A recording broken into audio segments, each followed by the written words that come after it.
নমস্কার বন্ধুরা, আমি বৈশাখী। আমার চ্যানেলে সবাইকে স্বাগত জানিয়ে শুরু করছি আজকের রেসিপি। আমার আজকের রেসিপি হলো পাউরুটির প্যানকেক। সন্ধ্যাবেলা স্ন্যাক্সে বা বাচ্চাদের টিফিনে বা হঠাৎ কোনো বাড়িতে গেস্ট চলে এলে আপনারা এটা বানিয়ে খাওয়াতে পারেন। ঘরে থাকা সামান্য কিছু উপকরণ দিয়েই এটা বানানো যায় আর এটা খেতে ভীষণ টেস্টি হয়। তাহলে চলুন রেসিপিটা শুরু করা যাক। আর না বললে বুঝতেই পারবেন না যে এটা পাউরুটি দিয়ে বানানো হয়েছে। আমি এখানে এরকম 3টে পাউরুটি নিয়ে পাউরুটির প্যানকেকটা বানাবো। এবারে পাউরুটির এই শক্ত পোর্শনগুলো আপনারা চাইলে বাদও দিতে পারেন অথবা ব্যবহারও করতে পারেন। এবার আপনারা এরকম পাউরুটিও ব্যবহার করতে পারেন অথবা স্লাইস পাউরুটিও নিতে পারেন। একইভাবে আমি বাকি পাউরুটিটাকেও এইভাবে ছোট ছোট টুকরো করে কেটে নিচ্ছি।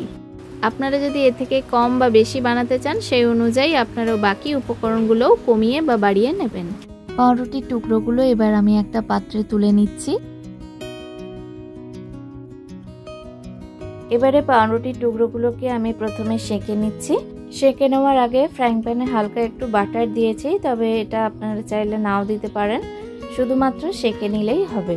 অথবা গোটা পাউরুটি সেঁকে নেওয়ার পরে টুকরো করে নিলেও চলবে। এবারে এই পাউরুটিগুলোকে প্রথমে ঠান্ডা করে নিতে হবে, তারপরেই ব্যবহার করতে হবে। এবারে একটি পাত্রে প্রথমে 3টে ডিম নিয়ে ফাটিয়ে নিচ্ছি।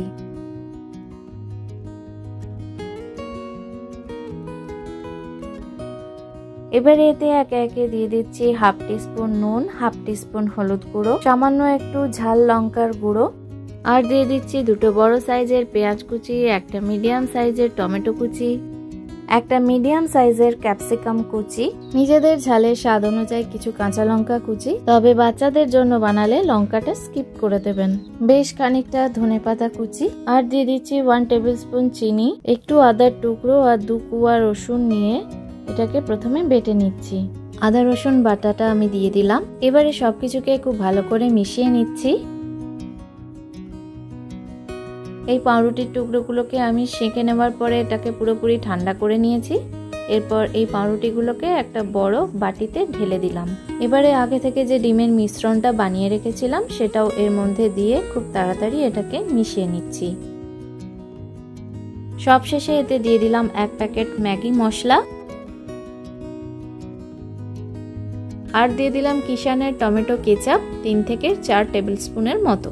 আর এই ডিমের মিশ্রণটা মিশিয়ে নেওয়ার পরে এটাকে কিন্তু সঙ্গে সঙ্গেই ভেজে নিতে হবে, তা নাহলে ডিমের মিশ্রণটা বেশিক্ষণ মাখিয়ে রেখে দিলে পাউরুটিগুলো ভিজে একদম গলে যায়, তখন সেটা খেতে খুব একটা বেশি ভালো লাগে না। এবারে একটা ফ্রাইং প্যান মাঝারি তাপমাত্রায় গরম করে নেওয়ার পরে এতে দিয়ে দিচ্ছি 1 টেবিল স্পুন রিফাইন্ড অয়েল আর হাফ টেবিল স্পুনের মতো বাটার। তবে আপনারা চাইলে এটা পুরোটাই রিফাইন্ড অয়েলে করতে পারেন, কিন্তু বাটার দিলে তার একটা আলাদাই সুন্দর ফ্লেভার আসে। এবারে পাউরুটির মিশ্রণটাকে ডাইরেক্ট প্যানে দিয়ে দিলাম। এবারে একটা স্প্যাচুলার সাহায্যে সঙ্গে সঙ্গেই এইভাবে এটাকে একটু সেট করে নিচ্ছি। আর এই প্যানকেকটা কিন্তু আপনারা ননস্টিক ফ্রাইং প্যানেই করবেন, তা না হলে নিচে ধরে যেতে পারে। এবারে লো ফ্লেমে ঢাকা দিয়ে এটাকে প্রায় 5 মিনিটের মতো রান্না করে নিতে হবে। এইভাবে স্প্যাচুলার সাহায্যে হালকা হাতে একটু চেক করে নিতে হবে। দেখবেন 5-7 মিনিট পরে এর নিচটা বেশ জমে গেছে।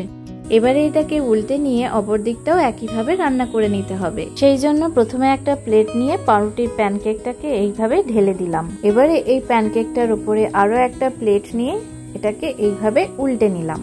এই প্যানকেকটা উল্টানোর প্রসেসটা দেখতে ঝামেলার মনে হলেও এটা কিন্তু একদমই ইজি। এবারে আরো একবার ফ্রাইং প্যানে কিছুটা রিফাইন্ড অয়েল আর একটু বাটার নিয়ে প্রথমে গরম করে নিলাম। তেলটা গরম হয়ে গেলে এতে আমি দিয়ে দিচ্ছি কারি পাতা ফোড়ন। আমি 2টো ডাঁটির কারি পাতা নিয়েছি। ফোড়নটা আসলে প্রথমেই দিতে হতো, আমি ভুলে গিয়েছিলাম বলে তাই আমি এখন দিয়ে দিলাম।